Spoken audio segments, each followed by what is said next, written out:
جنگ طالبان با نیروهای مقاومت در تخار، 15 طالب کشته و زخمی شدند. نبود غذای کافی در کشور. برنامه جهانی غذا میگوید که از هر 10 نفر 9 نفر در افغانستان نمیتوانند غذای کافی به دست بیاورند. جام جهانی 20 اوره کرکت، تیم ملی پاکستان در برابر تیم ملی هند شکست خورد. و نتفلیکس میخواد از کاربرانی که حساب کاربری خود را با دیگران شریک میکنند هزینه اضافی بگیرند.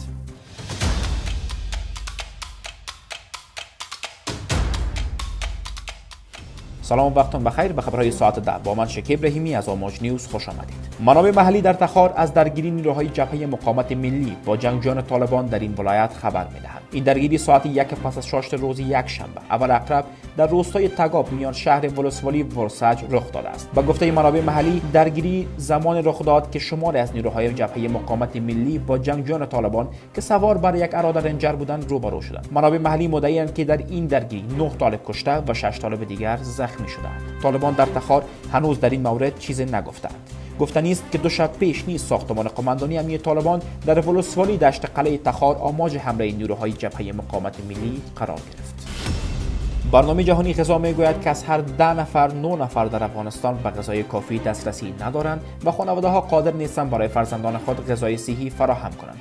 این سازمان در توییت نوشت که در سال 2022 میلادی به 21 میلیون نفر از افرادی که مسئولیت غذایی ندارند در افغانستان رسیدگی کرده است. پس از به قدرت رسیدن طالبان، افغانستان با بحران جدی اقتصادی و بشری روبرو شده است. سازمان ملل پیشتر اعلام کرد که بیش از 95% از شهروندان افغانستان زیر خط فقر زندگی می‌کنند. این سازمان از کشورهای جهان خواست که برای جلوگیری از فاجعه بشری مردم افغانستان را یاری رسانند. اما سازمان ملل گفته است که تاکنون کمک اندک از کشورهای جهان برای افغانستان جمع‌آوری شده است.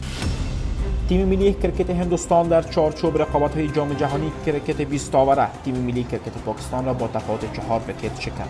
این دیدار روز یکشنبه اول اقرب در ورزشگاه ملبورن استرالیا برگزار شد. در این بازی نخست پاکستان 159 دوش برای هندوستان هدف زد. در ادامه تیم ملی کرکت هندوستان با از دست دادن 6 بازیکن هدف تعیین شده را تکمیل کرد و برنده این دیدار شد. روز گذشته افغانستان در برابر هندوستان با تفاوت 5 ویکت شکست.